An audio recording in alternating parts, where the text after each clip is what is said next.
رب نے فرمایا 8ویں حقیقت ثم انکم بعد ذلک لمیتون، اور اتنے ساری چیزوں کے باوجود تمہاری حقیقت یہ ہے ثم انکم بعد ذلک لمیتون، پھر تمہیں مر جانا ہے، تمہیں اپنے انجام کو پہنچ جانا ہے۔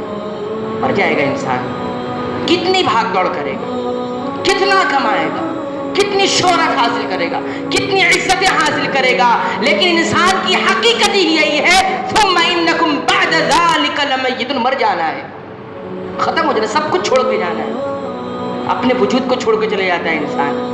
اس جسم میں کتنے سال تک روح گزارتی ہے اپنی زندگی، لیکن موت آتی ہے تو یہ روح بھی ساتھ چھوڑ کر چلی جاتی ہے۔ ثم انکم بعد ذلک لمیتون، یہ حیثیت ہے انسان کی، حقیقت ہے۔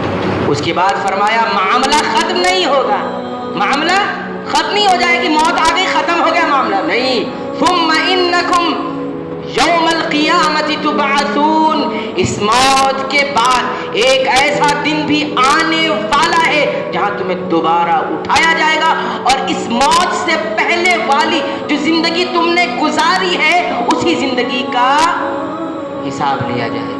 اللہ اکبر، کتنی حقیقت ہے۔